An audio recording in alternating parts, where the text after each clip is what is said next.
الشیعہ والسنہ حصہ 2۔ عبداللہ بن سبا۔ ہم گزشتہ صفحات میں عبداللہ بن سبا کے متعلق شرح بستہ کے ساتھ بیان کر چکے ہیں کہ یہ شخص یہودی تھا۔ اس نے مسلمانوں کی صفوں میں گھس کر اسلام دشمن کارروائیوں کا آغاز کیا اور اپنے بہت سے معاونین کی مدد سے اس نے مختلف شہروں میں فتنہ و فساد کا جال پھیلا کر حضرت عثمان بن عفان رضی اللہ عنہ کے خلاف مسموم پروپیگنڈا جاری رکھا، جس کے نتیجے میں امت اسلامیہ انتشار کا شکار ہو گئی اور یہودیت کے بطن سے حب علی کے پردے میں ایک نئے دین نے جنم لیا، جس کے پیروکاروں نے شیعان علی کا لقب اختیار کر لیا۔ ہم ان تمام امور کی وضاحت شیعہ مورخین کی اپنی نصوص کی روشنی میں کر چکے ہیں۔ یہاں ہم ابن سبا کے متعلق تکمیل موضوع کے لیے چند اور نصوص ذکر کرتے ہیں۔ چنانچہ حضرت زین العابدین شیعہ کے نزدیک چوتھے معصوم امام بیان فرماتے ہیں، اللہ تعالی ہمارے اوپر تہمت لگانے والوں پر لعنت فرمائے۔ جب عبداللہ بن سبا کا ذکر ہوتا ہے تو میرے جسم کے رونگٹے کھڑے ہو جاتے ہیں۔ اس نے علی علیہ السلام کی طرف بہت غلط باتیں منسوب کی، جبکہ آپ اللہ تعالیٰ کے نیک بندے اور رسول اللہ کے بھائی تھے، یعنی الہ یا وسیع و نائب رسول نہ تھے۔ آپ کو جو مقام و مرتبہ ملا وہ اللہ اور اس کے رسول کی اطاعت و فرما برداری سے ملا۔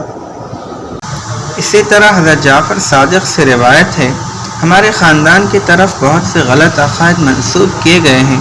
مسلمہ کذاب نے نبوت کا دعویٰ کر کے رسول اللہ صلی اللہ علیہ وسلم کے متعلق غلط دعوے کیے۔ اس طرح عبداللہ بن سبا نے علی علیہ السلام کے حوالے سے بہت سے غلط عقائد کی اشاعت کی۔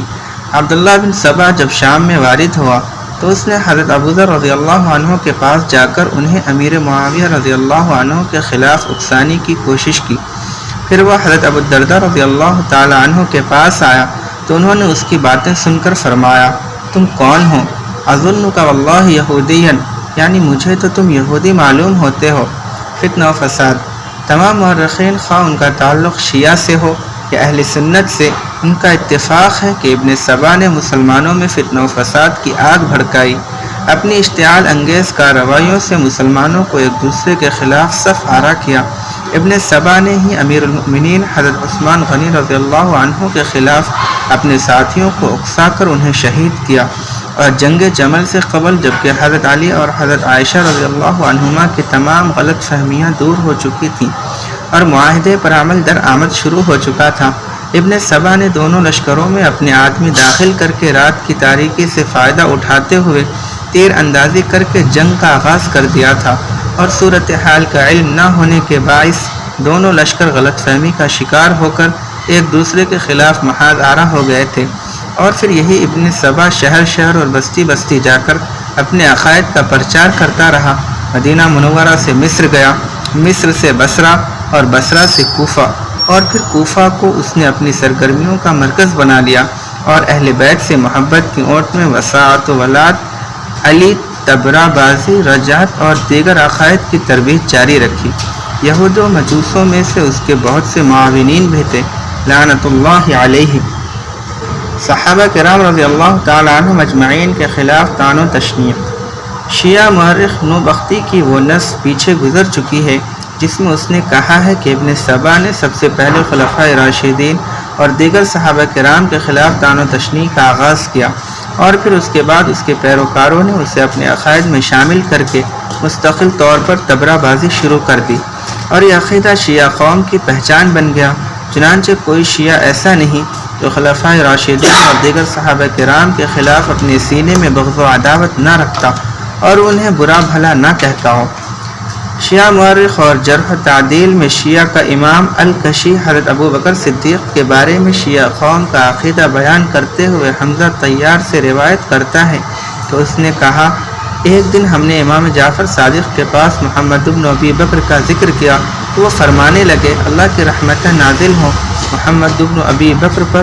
انہوں نے علی علیہ السلام کی بیعت کرتے وقت کہا تھا کہ میں گواہی دیتا ہوں کہ آپ یعنی علی میرے امام ہیں، آپ کی اطاعت فرض ہے، اور اس بات کی بھی گواہی دیتا ہوں کہ میرا باپ ابو بکر جہنمی ہے معاذ اللہ۔ اس بات کا ذکر کر کے امام جعفر صادق فرمانے لگے کہ محمد بن ابی بکر میں نجابت و کرامت باپ کی طرف سے نہیں بلکہ ان کی والدہ اسماء بنت عمیس رحمۃ اللہ علیہا کی طرف سے تھی۔ اسی طرح کی روایت شیعہ نے امام باقر رحمۃ اللہ علیہ سے بھی بیان کی ہے کہ انہوں نے کہا محمد بن ابی بکر نے علی علیہ السلام کی بیعت کرتے وقت اپنے باپ سے برات کا اظہار کیا تھا۔ نیز محمد بن ابی بکر بڑے گھرانے کے اچھے فرد تھے۔ یہ تمام عبارات جو محمد بن ابی بکر اور امام جعفر اور امام باقر کی طرف منسوب ہیں بلا شبہ خود ساختہ ہیں، مگر آپ ملاحظہ فرمائیں کہ ان سے یہودی ذہنیت کی عکاسی اور یہودی بغض و حقد کس طرح سے مترشح ہو رہا ہے۔ فاروق اعظم حضرت عمر فاروق رضی اللہ عنہ کہ جنہیں خود رسول اللہ صلی اللہ علیہ وسلم نے عبقری کا لقب عطا کیا، ان کے خلاف شیعہ قوم اپنے دل میں بہت زیادہ عداوت رکھتی ہے۔ شیعہ روایت ہے حضرت سلمان فارسی اپنے کسی ذاتی کام کے لیے عمر بن الخطاب کے پاس آئے، عمر نے انہیں واپس کر دیا۔ بعد میں عمر کو اپنے فعل پر شرمندگی ہوئی اور انہیں واپس بلایا تو سلمان فارسی نے عمر رضی اللہ تعالیٰ عنہ سے کہا، میں تو صرف یہ دیکھنا چاہتا تھا کہ تمہارے دل سے دور جاہلیت کا یعنی اسلام کے خلاف تعصب ختم ہو گیا ہے یا تم ویسے کے ویسے ہی ہو۔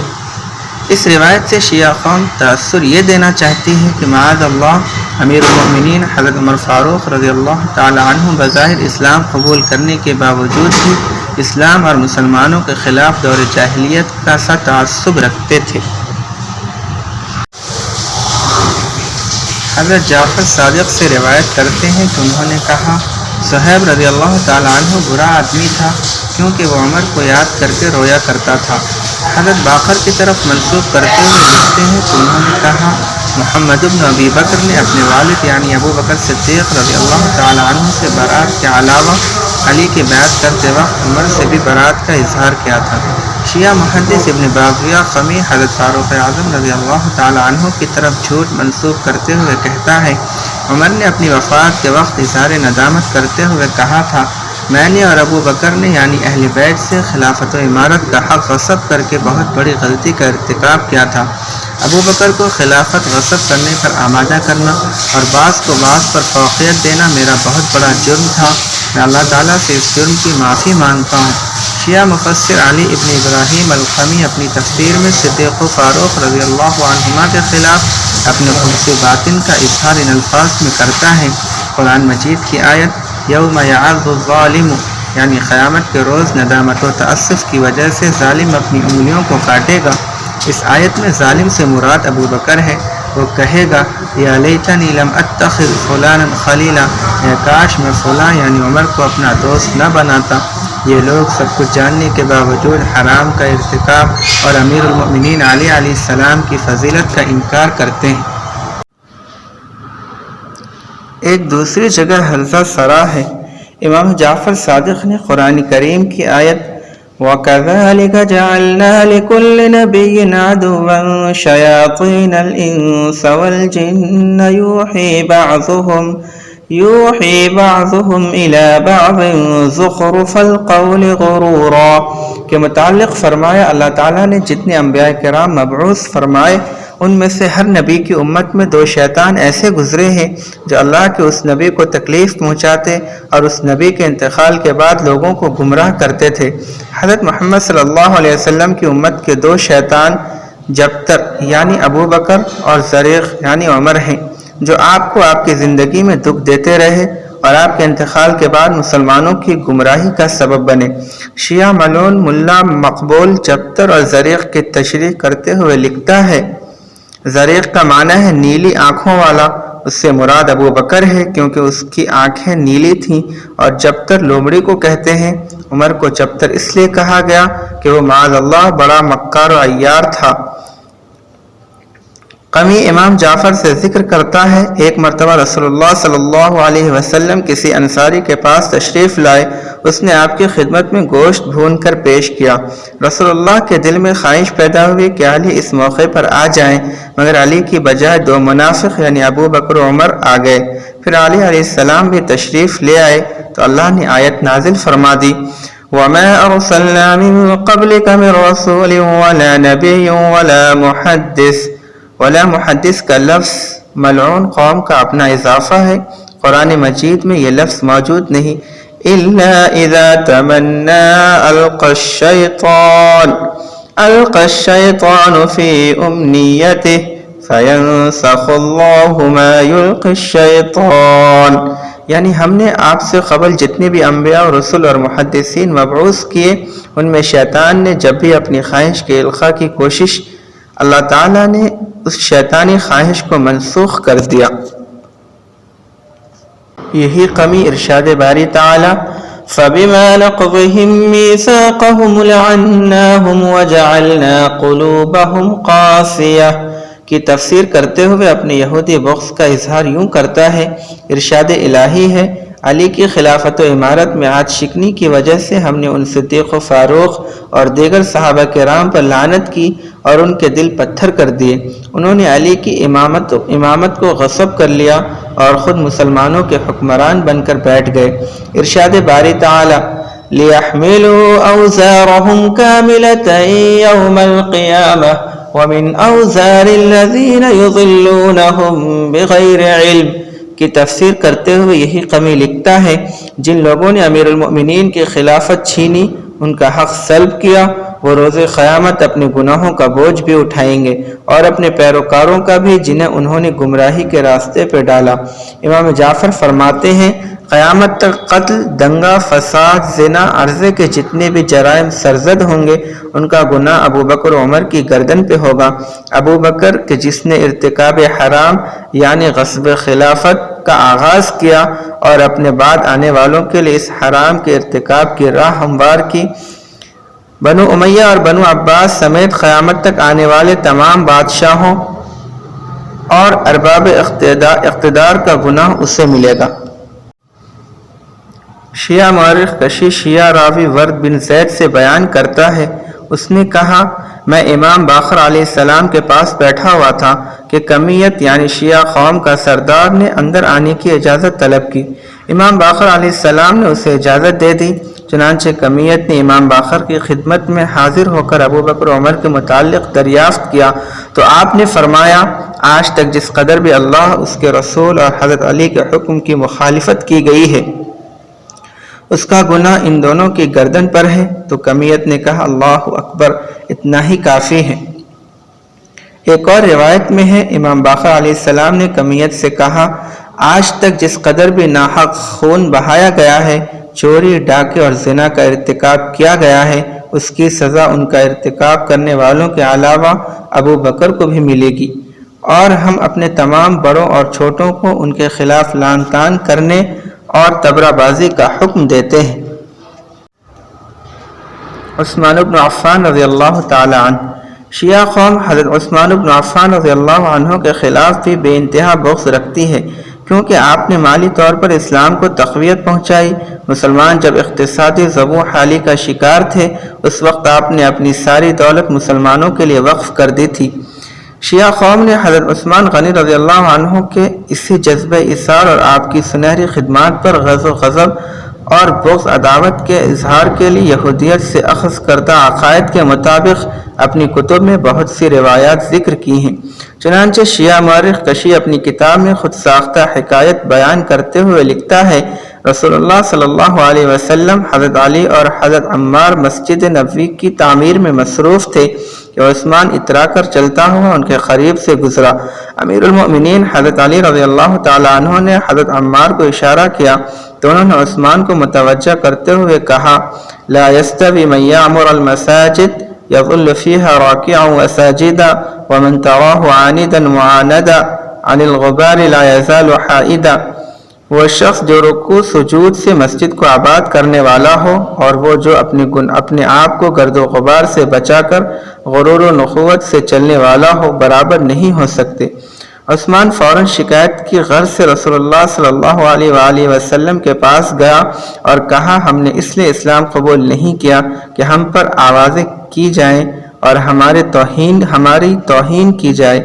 اللہ تعالیٰ کو عثمان کا یہ غرور و تکبر پسند نہ آیا اور یہ آیت نازل فرمائی یمنون علیک ان اسلموا قل لا تمنوا علی اسلامکم، یہ لوگ اسلام قبول کر کے بڑا احسان جتلاتے ہیں، ان سے کہہ دیجئے کہ مجھ پر اپنے اسلام کا بوجھ نہ ڈالو۔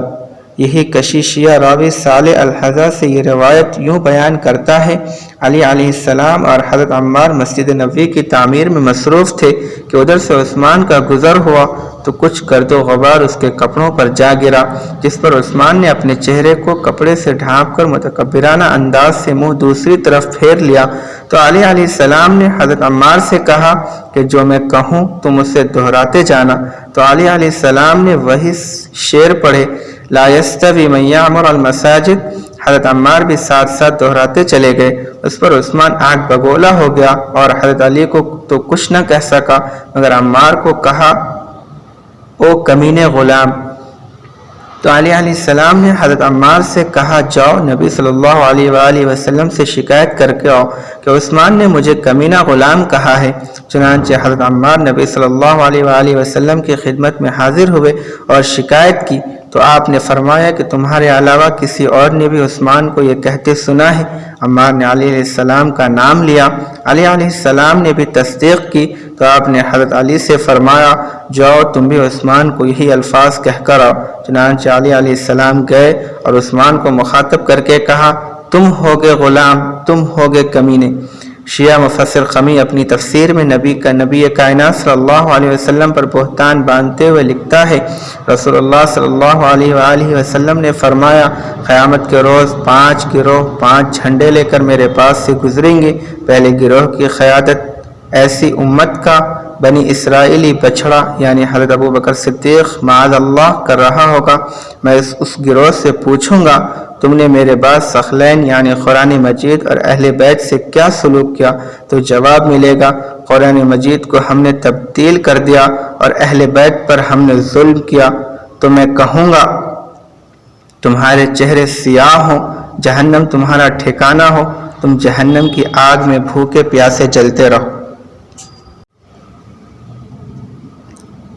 دوسرے گروہ کی قیادت اس امت کا فرعون یعنی حضرت عمر فاروق رضی اللہ تعالیٰ عنہ معاذ اللہ کر رہا ہوگا۔ اس سے بھی میں یہی سوال دہراؤں گا تو جواب ملے گا، قرآن کریم کو ہم نے جلا دیا، پھاڑ دیا اور اس کی مخالفت کی، اور اہل بیت کی ہم نے نافرمانی کی، ان سے بغض رکھا اور ان سے جنگ کی۔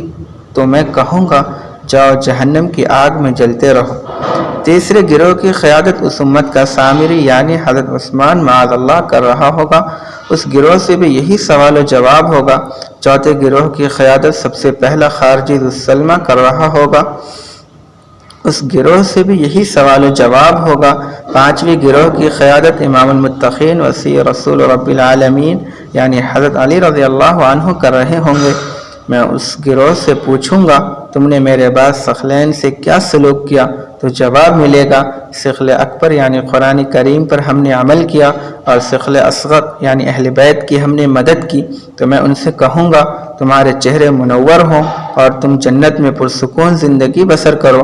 اور پھر رسول اللہ صلی اللہ علیہ وآلہ وسلم نے یہ آیت تلاوت فرمائی، یوم تبیض وجوہ وتسود وجوہ فأما الذین اسودت وجوہہم اکفرتم بعد ایمانکم فذوقوا العذاب بما کنتم تکفرون وأما الذین ابیضت وجوہہم ففی رحمت اللہ ہم فیہا خالدون۔ روز قیامت کچھ لوگوں کے چہرے سفید ہوں گے اور کچھ کے چہرے سیاہ چہرے والوں سے کہا جائے گا، تم ایمان لا کر دوبارہ کافر و مرتد ہو گئے تھے، تم اپنے کفر کے سبب عذاب میں مبتلا رہو، اور سفید چہرے والے ہمیشہ کے لیے اللہ کی رحمت کے سائے تلے رہیں گے۔ شیعہ قوم کی بدطینتی ملاحظہ فرمائیے، کس طرح وہ صحابہ کرام رضی اللہ تعالیٰ عنہم اجمعین کے خلاف یہودی افکار و خیالات کا اظہار کر رہے اور خداوندی کا مستحق ٹھہرا رہے ہیں۔ کشی روایت کرتا ہے، ایک دن امام جعفر صادق نے کچھ اشعار پڑھے جس میں 5 گروہوں جن کا بیان سابقہ روایت میں گزر چکا ہے کا ذکر تھا۔ پھر دریافت فرمایا، یہ اشعار کس کے ہیں؟ جواب ملا، محمد الحمیری کے۔ فرمانے لگے رحمہ اللہ، اس پر اللہ کی رحمتیں نازل ہوں۔ راوی کہتا ہے، میں نے عرض کیا، وہ تو شرابی آدمی تھا، میں نے خود اسے شراب پیتے ہوئے دیکھا ہے۔ امام جعفر صادق نے فرمایا، محب علی اگر شرابی بھی ہو اللہ تعالیٰ اسے معاف فرما دے گا، شیعہ محدث محمد بن یعقوب الکلینی اپنی کتاب الکافی میں حضرت علی رضی اللہ عنہ کی طرف جھوٹ منسوب کرتے ہوئے لکھتا ہے، علی علیہ السلام نے فرمایا، مجھ سے پہلے حکمرانوں یعنی خلفائے راشدین نے واضح طور پر رسول اکرم صلی اللہ علیہ وآلہ وسلم کی مخالفت کی، عہد شکنی کے مرتکب ہوئے اور آپ کی سنت کو تبدیل کیا۔ یہی کلینی حضرت جعفر صادق سے روایت کرتا ہے کہ انہوں نے کہا، آیت ان الذين آمنوا ثم كفروا ثم آمنوا ثم كفروا ثم ازدادوا كفرا لن تقبل توبتهم، یعنی بلا شبہ وہ لوگ جو ایمان لائے پھر کافر ہو گئے، پھر ایمان لائے پھر کافر ہو گئے، پھر اپنے کفر میں پختہ ہو گئے، ان کی توبہ کسی صورت بھی قبول نہیں ہوگی۔ فلاں فلاں اور فلاں کے بارے میں نازل ہوئی کہ وہ پہلے تو نبی صلی اللہ علیہ وآلہ وسلم پر ایمان لائے، پھر جب ان کے سامنے علی علیہ السلام کی ولایت و وصاۃ پیش کی گئی تو انہوں نے انکار کیا اور کافر ہو گئے، پھر وہ امیر المؤمنین کی بیعت پر ایمان لے آئے مگر رسول اللہ صلی اللہ علیہ وسلم کے انتقال کے بعد پھر کافر ہو گئے اور خود ہی ایک دوسرے کی بیعت لے کر کفر میں پختہ ہو گئے۔ کلینی اس روایت کی تشریح کرتے ہوئے کہتا ہے، فلاں فلاں اور فلاں سے مراد ابو بکر، عمر اور عثمان ہیں۔ باقی صحابہ کرام اور امہات المؤمنین۔ شیعہ قوم کا حسد اور یہودی بغض و حقد فقط خلفائے راشدین تک ہی محدود نہیں بلکہ وہ نبی اکرم صلی اللہ علیہ وسلم کے خاندان اور اہل و عیال کے خلاف بھی خبث باطن کا اظہار کرتے ہیں۔ نیز یہ ملعون قوم رسول اللہ صلی اللہ علیہ وسلم کے خلفائے راشدین کے علاوہ باقی اکابرین صحابہ کرام رضی اللہ تعالی عنہم اجمعین کو بھی سب و شتم کا نشانہ بناتی ہے۔ اس قوم کو ان کی ذات سے کوئی عداوت نہیں بلکہ انہیں اصل تکلیف اس بات کی ہے کہ انہوں نے دین اسلام کی نشر و اشاعت میں حصہ کیوں لیا۔ چنانچہ ان کا مشہور مورخ کشی اپنی کتاب میں ذکر کرتا ہے، امام محمد باقر علیہ السلام نے فرمایا، ایک آدمی میرے بابا حضرت زین العابدین شیعہ قوم کے نزدیک چوتھے معصوم امام کی خدمت میں حاضر ہوا اور کہا کہ عبداللہ بن عباس کا دعویٰ ہے کہ اس سے ہر آیت کا شان نزول معلوم ہے۔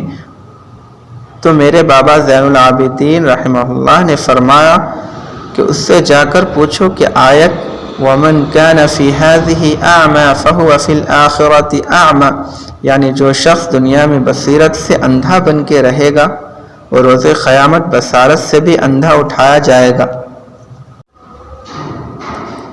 اور آیت وَلَا يَنفَعُكُمْ نُصْحِي إِنْ أَرَدْتُ أَنْ أَنصَحَ لَكُمْ، یعنی تمہیں میرا نصیحت کرنا کچھ فائدہ نہیں دے سکتا اگرچہ میں تمہاری خیرخواہی کی نیت بھی کر لوں۔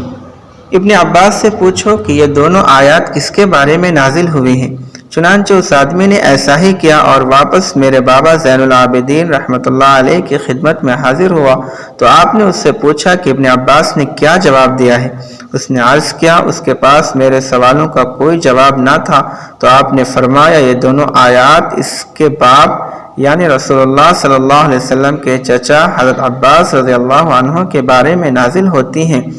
یعنی کشی حضرت زین العابدین سے ذکر کرتا ہے کہ انہوں نے عبداللہ بن عباس رضی اللہ تعالی عنہ کو مخاطب کر کے فرمایا، اے ابن عباس مجھے خوب معلوم ہے کہ آیت فَلَبِئْسَ الْمَوْلَى وَلَبِئْسَ الْعَشِيرُ یعنی برا ہے ساتھی اور برا ہے خاندان، اس آیت کا تعلق تیرے باپ سے ہے، اور اگر تو جانتا نہ ہوتا تو میں تجھے یہ بھی بتلاتا کہ تیرا انجام کیا ہونے والا ہے، لیکن تو خوب جانتا ہے کہ تیرا انجام کیا ہے، اور اگر مجھے اظہار کی اجازت ہوتی تو میں اور بھی بہت کچھ کہتا، لوگ اگر سنتے تو انہیں یقین نہ آتا۔ شیعہ عالم ملا باقر کلینی کے حوالے سے اپنی کتاب حیات القلوب میں ذکر کرتا ہے، علی علیہ السلام نے فرمایا، حضرت جعفر اور حضرت حمزہ رسول اللہ صلی اللہ علیہ وآلہ وسلم کی زندگی میں ہی انتقال کر گئے، اور آپ کے ساتھ دو کمزور اور ذلیل آدمی عباس اور عقیل رسول اللہ صلی اللہ علیہ وسلم کے چچا اور چچا زاد بھائی رہ گئے۔ یہ ہیں شیعہ قوم کے عقائد و نظریات۔ رسول اللہ صلی اللہ علیہ وسلم کے چچا حضرت عباس اور آپ کے چچا زاد بھائی حضرت عقیل کے متعلق اسی طرح حضرت عباس کے بیٹے اور رسول اللہ صلی اللہ علیہ وسلم کے چچا زاد بھائی حضرت عبداللہ بن عباس کے متعلق ان کا عقیدہ ملاحظہ فرمائیں۔ شیعہ قوم انہیں خیانت و بددیانتی کا مرتکب قرار دیتے ہوئے اپنے بغض کا اظہار یوں کرتی ہے۔ علی علیہ السلام نے عبداللہ بن عباس کو بصرے کا گورنر مقرر کیا تو وہ بصرہ کے بیت المال سے 20 لاکھ درہم کی رقم چرا کر مکے میں چھپ گیا۔ علی علیہ السلام کو جب خبر ہوئی تو آپ دیدہ ہو کر فرمانے لگے، اگر رسول اللہ صلی اللہ علیہ وسلم کے چچا زاد بھائی کا یہ حال ہے تو باقی مسلمانوں کا اللہ ہی حافظ ہے۔ اس نص سے شیعہ قوم کا مسلمانوں اور اکابرین امت محمدیہ کے خلاف بغض اور حسد و حقد بصورت تمام واضح ہو جاتا ہے۔ نیز علی علیہ السلام نے ابن عباس وغیرہ کے متعلق یہ بددعا فرمائی تھی، اے اللہ ان پر اپنی لعنت نازل فرما، ان سے ان کی بصارت چھین لے اور انہیں بصیرت و ہدایت سے محروم فرما۔ حضرت خالد بن ولید رضی اللہ عنہ حضرت خالد بن ولید رضی اللہ عنہ کو خود رسول اکرم صلی اللہ علیہ وسلم نے سیف اللہ یعنی اللہ کی تلوار کا لقب عطا فرمایا۔ آپ تاریخ اسلام کے ہی ہیرو نہیں، غیر اسلامی اقوام بھی آپ جیسا سپہ سالار لانے سے قاصر ہیں۔ فتح و نصرت آپ کا مقدر بن چکی تھی۔ آپ جس محاذ پہ بھی تشریف لے گئے اسلام کا پرچم بلند کیا اور دشمنان اسلام کو شکست دی۔ آپ کے کارناموں سے مستشرقین اور غیر مسلم مورخین بھی حیران و ششدر ہیں۔ آپ کی جرأت و شجاعت مسلمان امت کے لیے قابل فخر اثاثہ ہے۔ آپ کی ہمت و بہادری تاریخ اسلام کی ایک قابل تقلید مثال اور امت مسلمہ کے لیے مشعل راہ کی حیثیت رکھتی ہے، مگر شیعہ قوم کی بدطینتی اسلام کے خلاف بغض و عناد اور ان کا خبث نفس ملاحظہ فرمائیں کہ یہ قوم تاریخ اسلام کی اس عظیم شخصیت کے کردار پہ بھی چھینٹیں اڑانے سے باز نہ آئی اور ایک حکایت وضع کر کے ان کی سیرت کو داغدار کرنے کی کوشش کی۔ چنانچہ شیعہ مفسر خمی اپنی تفسیر میں لکھتا ہے، جب حضرت علی اور ابو بکر کے درمیان مسئلہ خلافت پر اختلاف ہوا تو ابو بکر نے عمر سے مشورہ طلب کیا کہ اب علی سے کیا سلوک کیا جائے، وہ ہمارے راستے کی رکاوٹ بنے ہوئے ہیں۔ تو عمر نے کہا کیوں نہ ہم انہیں قتل کروا دیں۔ ابو بکر نے کہا مگر یہ ذمہ داری کس کے سپرد کی جائے؟ عمر نے مشورہ دیا کہ خالد بن ولید سے علی کو قتل کروایا جا سکتا ہے۔ چنانچہ خالد بن ولید کو طلب کیا گیا اور طے ہوا کہ فلاں دن فلاں نماز میں سلام کے فوراً بعد خالد بن ولید علیہ السلام کو قتل کرتے۔ اس سازش کا علم ابو بکر کی بیوی حضرت اسماء بنت امیس کو بھی ہو گیا۔ انہوں نے حضرت علی کو پیغام بھیجا کہ آپ کو قتل کرنے کی سازش کی جا رہی ہے۔ علی علیہ السلام نے جواب دیا کہ اللہ ان کی سازش کامیاب نہیں ہونے دے گا۔ فیصلے کے مطابق خالد بن ولید پہلی صف میں حضرت علی علیہ السلام کے ساتھ ہی کھڑا ہو گیا، تلوار اس کے پاس تھی۔ نیت یہ تھی کہ جو ہی ابو بکر سلام پھیرے گا میں علی کو قتل کر دوں گا۔ ابو بکر نے امامت کی، مگر جب آخری تشہد پر پہنچا تو اسے اپنے فیصلے پر ندامت ہوئی اور علی علیہ السلام کی ہیبت اور قوت و طاقت سے مرعوب ہو کر اسے اپنا فیصلہ تبدیل کرنا پڑا۔ کافی دیر سوچنے کے بعد دوران نماز میں ہی خالد بن ولید کی طرف مخاطب ہو کر کہنے لگا، یا خالد لا تفعل ما امرتک بہ، السلام علیکم ورحمۃ اللہ۔ اے خالد جس کام کا میں نے تجھے حکم دیا تھا وہ نہ کرنا، السلام علیکم ورحمۃ اللہ، یعنی یہ کہہ کر فوراً ہی سلام پھیر دیا۔ سلام کے بعد علی علیہ السلام نے خالد بن ولید سے پوچھا ابو بکر نے تجھے کیا حکم دیا تھا؟ کہنے لگا کہ سلام کے فوراً بعد تمہیں قتل کر دوں۔ علی علیہ السلام نے دریافت فرمایا اگر ابو بکر کی طرف سے تجھے نہ روکا جاتا تو کیا تم ایسا کرتے؟ کہا ہاں میں ضرور کر گزرتا۔ اس پر علی علیہ السلام کو غصہ آ گیا اور خالد بن ولید کو پکڑ کر زمین پہ گرا لیا۔ قریب تھا کہ آپ اسے جان سے مار دیتے کہ لوگوں نے رسول اللہ صلی اللہ علیہ وسلم کی قبر مبارک کی طرف اشارہ کرتے ہوئے کہا، اے علی اس قبر والے کا واسطہ خالد بن ولید کو معاف کر دو۔ چنانچہ آپ نے اسے چھوڑ دیا۔ پھر آپ عمر کی جانب متوجہ ہوئے اور اسے گریباں سے پکڑ کر فرمانے لگے کہ اگر مجھے رسول اللہ صلی اللہ علیہ وسلم کے عہد کا پاس نہ ہوتا تو میں تجھے بتلاتا کہ کمزور کون ہے اور طاقتور کون۔ شیعہ قوم کی خود ساختہ اس ایک حکایت سے ہی صحابہ کرام رضی اللہ عنہم اجمعین کے خلاف ان کے بغض اور کینے کا اندازہ ہو جاتا ہے کہ یہ قوم کس قدر بغیض و قبیح خیالات کی مالک اور یہودی افکار و نظریات سے وابستہ ہے۔ یہ بغض و حقد اس قوم کو یہودیوں سے ورثے میں ملا ہے۔ حضرت ابوبکر صدیق، حضرت عمر فاروق اور حضرت خالد بن ولید کے خلاف یہ سوچ یہودی فکر کی غماز نہیں تو اور کیا ہے۔ عبداللہ بن عمر رضی اللہ عنہ۔ حضرت عبداللہ بن عمر رضی اللہ عنہ کے متعلق شیعہ مورخ کشی اپنی کتاب میں لکھتا ہے، عبداللہ بن عمر اپنے عہد کو توڑنے والا شخص تھا اور اسی حالت میں اس کی موت واقع ہوئی۔ حضرت طلحہ اور حضرت زبیر رضی اللہ تعالی عنہما۔ حضرت طلحہ اور حواری رسول حضرت زبیر رضی اللہ عنہما ان 10 صحابہ میں سے رسول خدا صلی اللہ علیہ وسلم نے ان کی زندگی میں جنت کی بشارت دی تھی۔ ان کے متعلق شیعہ مفسر علی ابن ابراہیم قمی کہتا ہے، آیت ان الذین کذبوا بآیاتنا واستکبروا عنها لا تفتح لهم ابواب السماء ولا يدخلون الجنة حتى يلج الجمل في سم الخياط، یعنی وہ لوگ جنہوں نے ہماری آیات کو جھٹلایا اور اظہار تکبر کیا، ان کے لیے آسمان کے دروازے نہیں کھولے جائیں گے اور وہ جنت میں داخل نہیں ہو سکیں گے تا وقتے کہ اونٹ سوئی کے سوراخ میں سے نہ گزر جائے، یعنی قطعاً جنت میں داخل نہ ہو سکیں گے۔ یہ آیت طلحہ اور زبیر کے متعلق نازل ہوئی۔ حضرت انس بن مالک اور حضرت براء ابن عازب رضی اللہ تعالی عنہما۔ ان دونوں جلیل القدر صحابہ کرام رضی اللہ تعالی عنہما کے متعلق شیعہ قوم کا عقیدہ ہے کہ علی علیہ السلام نے ان دونوں کے خلاف بد دعا کی تھی، جس کے نتیجے میں براء ابن عازب اندھا ہو گیا تھا اور انس بن مالک کو پھل بیری کی شکایت ہو گئی تھی۔ لعنت اللہ علی الکاذبین۔ ازواج مطہرات۔ شیعہ قوم کی اپنی یہودی سوچ اور انتقامی جذبات کی بنا پر پیغمبر اسلام حضرت محمد رسول اللہ صلی اللہ علیہ وسلم کی مقدس ازواج کہ جنہیں اللہ تعالیٰ نے قرآن مجید میں امہات المومنین یعنی مومنوں کی مائیں قرار دیا ہے، کے خلاف بھی طعن و تشنیع کے نشتر چلانے میں کوئی شرم محسوس نہیں کی۔ عفت و حیا کا لبادہ اپنے چہرے سے اتار کر عداوت اسلام اور بغض رسول اسلام کا ثبوت دیتے ہوئے اس یہودی الفکر قوم کا ایک خبیث سرغنہ طبرسی اپنی کتاب الاحتجاج میں ام المؤمنین حضرت عائشہ صدیقہ طیبہ طاہرہ رضی اللہ عنہا کے خلاف دریدہ دہنی کرتے ہوئے لکھتا ہے، جنگ جمل والے دن جب عائشہ کے اونٹ پر تیروں کی بارش ہو رہی تھی، علی علیہ السلام غصے کے عالم میں فرمانے لگے، اب عائشہ کو طلاق دیے بغیر گزارا نہیں۔ اس پر ایک آدمی اٹھا اور کہنے لگا، میں نے خود رسول اللہ صلی اللہ علیہ وآلہ وسلم سے سنا ہے کہ آپ نے فرمایا، اے علی، میرے بعد میری بیویوں کا معاملہ تیرے سپرد ہے، یعنی جسے چاہے نکاح میں رکھے اور جسے چاہے طلاق دے۔ عیاذا باللہ اس آدمی کی تصدیق دوسرے آدمیوں نے بھی کی، جن میں 2 بدری بھی شامل تھے۔ جب عائشہ نے یہ سنا تو وہ رو پڑی۔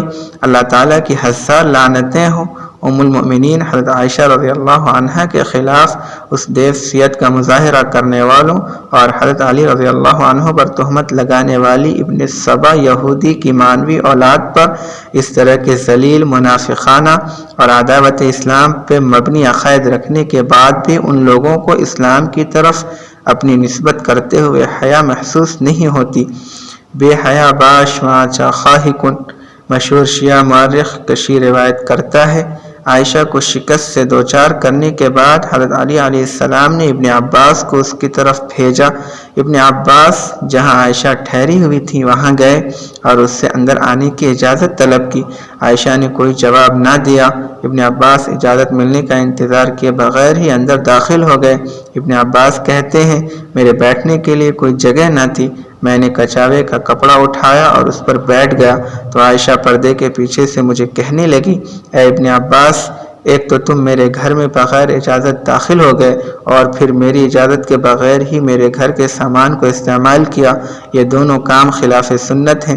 ابن عباس کہنے لگے ہمیں تجھ سے زیادہ سنت کا علم ہے، ہم نے ہی تجھے یہ باتیں سکھلائی ہیں، ہم نے نہیں، تو نے رسول اللہ صلی اللہ علیہ وآلہ وسلم کی سنت کی خلاف ورزی کی، اپنے آپ کو دھوکہ دیا، اپنے نفس پر ظلم کیا اور قہر خداوندی کو دعوت دی۔ تیری حیثیت ہی کیا ہے؟ تو 9 چمڑیوں یعنی ازواج مطہرات کی طرف اشارہ ہے، میں سے ایک چمڑی ہے جنہیں رسول اللہ نے اپنے بعد چھوڑا، تو ان سے بڑھ کر نہیں، ورنہ تیرا رنگ ان سے زیادہ سفید ہے اور نہ ہی تو حسن و جمال اور تر و تازگی میں ان سے بڑھ کر ہے۔ جاؤ اپنے گھر جا کر آرام کرو، پھر نہ ہم تیرے گھر میں بغیر اجازت داخل ہوں گے اور نہ ہی تیرے سامان کو ہاتھ لگائیں گے۔ ابن عباس اتنا کہہ کر امیر المؤمنین علیہ السلام کے پاس آئے اور انہیں سارا ماجرا کہہ سنایا، تو آپ نے فرمایا اسی لیے میں نے تمہارا انتخاب کیا تھا۔ صحابہ کرام رضی اللہ تعالی عنہم اجمعین کی عمومی تکفیر۔ شیعہ قوم کے یہ سارے نظریات یہودیوں کے وضع کردہ ہیں جو اسلام کے خلاف انتقامی جذبہ رکھتے تھے۔ انہوں نے حب علی کے درپردہ اسلام کے خلاف سازش کی اور اپنے چہروں پر حب علی کا لیبل لگا کر شیعہ علی کے نام سے ظاہر ہوئے اور ازواج مطہرات، خلفائے راشدین اور عام صحابہ کرام رضی اللہ عنہم اجمعین کے خلاف بغض و حقد کا اظہار کیا اور ان کی تکفیر کی۔ چنانچہ اس قوم کا مشہور مورخ کشی امام باقر کی طرف جھوٹ منسوب کرتے ہوئے لکھتا ہے کہ انہوں نے کہا نبی اکرم صلی اللہ علیہ وآلہ وسلم کے انتقال کے بعد تمام لوگ یعنی صحابہ کرام مرتد ہو گئے تھے ماں سوائے مقداد ابن اسود، ابو ذر غفاری اور سلمان فارسی کے، اور اس آیت کا یہی مطلب ہے وَمَا مُحَمَّدٌ إِلَّا رَسُولٌ قَدْ خَلَتْ مِن قَبْلِهِ الرُّسُلُ أَفَإِن مَّاتَ أَوْ قُتِلَ انقلبتم عَلَىٰ أَعْقَابِكُمْ، یعنی محمد صلی اللہ علیہ وسلم اللہ کے رسول ہیں، ان سے پہلے بھی کئی رسول گزر چکے ہیں، اگر آپ پہ موت طاری ہو جائے یا آپ کو قتل کر دیا جائے تو کیا تم مرتد ہو جاؤ گے؟ نیز 3 کے سوا تمام مہاجرین انصار اسلام سے خارج ہو گئے تھے۔ اپنے 7ویں امام حضرت موسیٰ کاظم سے روایت کرتے ہیں، انہوں نے کہا قیامت کے دن اعلان کیا جائے گا محمد رسول اللہ کے وہ ساتھی کہاں ہیں جنہوں نے آپ کی وفات کے بعد عہد شکنی نہیں کی؟ تو سلمان، مقداد اور ابو ذر کے سوا کوئی نہیں کھڑا ہوگا۔ حیرت ہے، اس شیعہ روایت کے مطابق تو حضرت علی، حسن، حسین، باقی اہل بیت، عمار، حذیفہ اور عمرو بن الحمق کا شمار بھی کفار و مرتدین اور رسول اللہ صلی اللہ علیہ وسلم سے کیے گئے عہد کو توڑنے والوں میں ہوگا۔ اس یہود الفکر روایت کا اصل مقصد بھی یہی ہے۔ صحابہ کرام کی تکفیر شیعہ قوم کا نظریہ ہے، مگر حضرت علی رضی اللہ عنہ کے جن کی محبت کا سہارا لے کر یہ باقی صحابہ کرام کی تکفیر کرتے ہیں، ان کا عقیدہ بھی شیعہ کی کتاب نہج البلاغہ کی روشنی میں ملاحظہ فرمائیے۔ حضرت علی خلفائے راشدین تو درکنار جنگ صفین میں امیر معاویہ رضی اللہ عنہ کا ساتھ دینے والوں سے بھی عداوت کا اظہار جائز نہیں سمجھتے تھے۔ چنانچہ شیعہ عالم محمد رضی اپنی کتاب نہج البلاغہ میں حضرت علی سے روایت کرتا ہے کہ آپ نے فرمایا ہمارا اور اہل شام یعنی امیر معاویہ کے ساتھیوں کا عقیدہ ایک ہی ہے، ہمارا معبود ایک ہے، ہماری دعوت ایک ہے، نہ ہمارا ایمان ان سے زیادہ ہے نہ ان کا ایمان ہم سے، ہمارے مقاصد مشترکہ ہیں، اختلاف صرف حضرت عثمان رضی اللہ عنہ کی شہادت اور انتقام کا ہے، اور ہم آپ کے قتل کی سازش سے بری الذمہ ہیں۔ نیز یہ بہت بری بات ہے کہ تم معاویہ رضی اللہ عنہ اور ان کے ساتھیوں کو برا بھلا کہو، انہیں برا بھلا کہنے کی بجائے کہا کرو کہ اللہ ہمارے فریقین کے گناہوں سے درگزر فرما اور ہمارے درمیان اتحاد و اتفاق پیدا فرما۔ تو کہاں حضرت علی اور کہاں یہودیوں کی یہ ناپاک اولاد جو اکابرین صحابہ کی تکفیر کرتی، ان سے بغض رکھتی اور ان کے خلاف دریدہ دہنی کرتی ہے۔ اللہ تعالیٰ اس گمراہ قوم کو غارت کرے۔ صحابہ کرام اہل سنت کے نزدیک صحابہ کرام رضی اللہ عنہم اجمعین سرور کائنات صلی اللہ علیہ وسلم کے جانثار ساتھی تھے، جنہوں نے دین اسلام کی نشر و اشاعت کے لیے اپنے مال و جان کو اللہ تعالیٰ کی راہ میں قربان کیا۔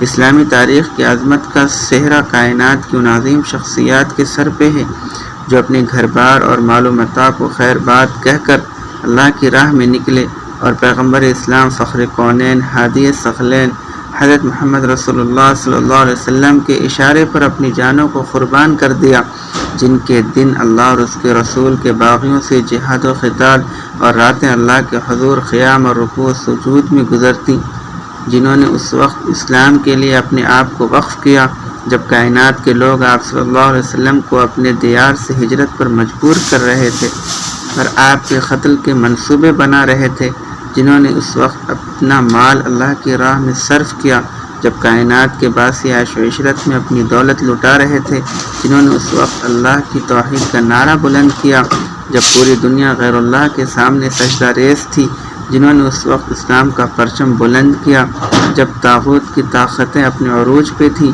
نبی کائنات کے مقدس ساتھی جب مل کر اللہ کی توحید کا نعرہ لگاتے تو کفر و شرک کے ایوانوں میں زلزلہ آ جاتا، دنیا حیران و ششدر تھی کہ غربت و افلاس کے پسے ہوئے نحیف و ناتواں صحراؤں میں رہ کر گزارا کرنے والے، بھیڑ بکریاں پال کر اپنا پیٹ پالنے والے، جنگ کے اصولوں سے ناواقف، فن حرب سے ناآشنا یہ لوگ کون ہیں جو روم و فارس کی طاقتوں کو للکار رہے ہیں اور ان سلطنتوں پہ اپنا پرچم بلند کرنے کی دھمکی دے رہے ہیں، اور پھر چشم کائنات نے دیکھا کہ ان دھمکیوں کو مجذوب کی بڑھ کہنے والے ان کی غلامی کا طوق اپنے گلے میں ڈال چکے تھے۔ ان ہستیوں سے وہی شخص عناد رکھ سکتا ہے جو اسلام کا دشمن اور اللہ اور اس کے رسول کا باغی ہو، اسلام سے محبت کرنے والا اور اللہ اور اس کے رسول کا فرما بردار کوئی شخص ان سے عداوت کا تصور بھی نہیں کر سکتا۔ ذیل میں شیعہ قوم کے برعکس اہل سنت کی کتب میں موجود چند احادیث نبویہ ذکر کی جاتی ہیں جن میں فضائل صحابہ کا بیان ہے۔ میرے صحابہ کو برا بھلا مت کہو، اگر بعد میں آنے والا کوئی شخص احد پہاڑ کے برابر سونا اللہ کی راہ میں صرف کر دے تو ان کے خرچ کیے ہوئے ایک مدہ تقریباً 8 سیر کے برابر بھی نہیں پہنچ سکتا۔ نیز جس طرح ستارے آسمان کی امن و سلامتی کا نشان ہیں، اسی طرح میرے صحابہ میری امت کے لیے عذاب الہی سے امن کا باعث ہیں۔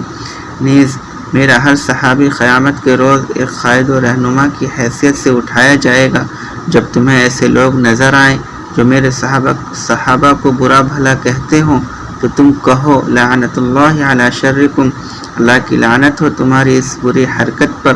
نیز میری امت میں سے میرے اوپر سب سے زیادہ احسانات ابو بکر کے ہیں۔ نیز اللہ تعالیٰ نے عمر کی زبان و قلب کو حق کا محبت و مرکز بنا دیا ہے۔ نیز ابو بکر و عمر ادھیڑ پن کی عمر میں مرنے والے جنتیوں کے سردار ہوں گے۔ نیز جنت میں ہر نبی کا ایک دوست ہوگا اور میرے دوست عثمان بن عفان ہوں گے۔ نیز اے لوگوں، اس نے میرے چچا عباس کو تکلیف دی گویا اس نے مجھے تکلیف دی، بلا شبہ چچا کا مرتبہ باپ کے برابر ہے۔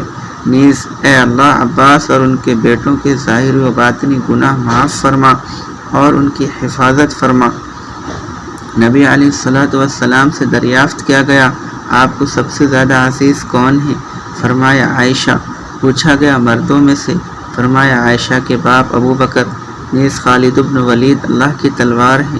نیز اے اللہ معاویہ کو ہدایت یافتہ اور مسلمانوں کے لیے ہادی و رہنما بنا۔ حضرت برہ بن عازب رضی اللہ عنہ کے متعلق فرمایا، برہ بن عازب اللہ تعالیٰ کے ان نیک اور سادہ بندوں میں سے ہیں جو اگر اللہ کی قسم کھا کر کچھ کہہ دیں تو اللہ ان کی قسم کو پورا کر دے۔ حضرت عبداللہ بن عمر رضی اللہ عنہ کے نیک ہونے کی گواہی دیتے ہوئے فرمایا، عبداللہ بن عمر نیک آدمی ہیں۔ یہ ہیں رسول اللہ صلی اللہ علیہ وسلم کے پاک باز ساتھی جن کے متعلق شیعہ قوم کے نظریات بھی آپ نے ملاحظہ فرمائے اور رسول اکرم علیہ الصلوۃ والسلام کی ارشادات بھی۔ یہود و مجوس نے ان کے خلاف بغض و عناد اور کینہ و حسد کے اظہار کے لیے عبداللہ بن سبا یہودی کو قائد بنایا اور شیعہ نے علی کے نام سے ظاہر ہو کر بے بنیاد حکایات وضع کی۔ اور ان پر شیعہ مذہب کی بنیاد رکھ کر صحابہ کرام رضی اللہ عنہم اجمعین کے خلاف بدزبانی اور فحش گوئی کر کے ان سے اس بات کا انتظام لینا چاہا کہ انہوں نے یہودیوں کے اسلاف بنو خنیقہ، بنو نذیر اور بنو قریظہ کو مدینہ منورہ سے نکالا تھا اور ان کی سرکوبی کی تھی، اور مجوسیوں کے عبادت خانوں کی اس آگ کو بجھایا تھا جسے پوجنے کے لیے انہوں نے صدیوں سے جلا رکھا تھا۔ ان کے نزدیک صحابہ کرام کا یہ بہت بڑا جرم تھا کہ انہوں نے قیصر و کسریٰ کے تاج کو پاؤں تلے روند کر روم و فارس پر اسلام کا پرچم لہرا دیا تھا۔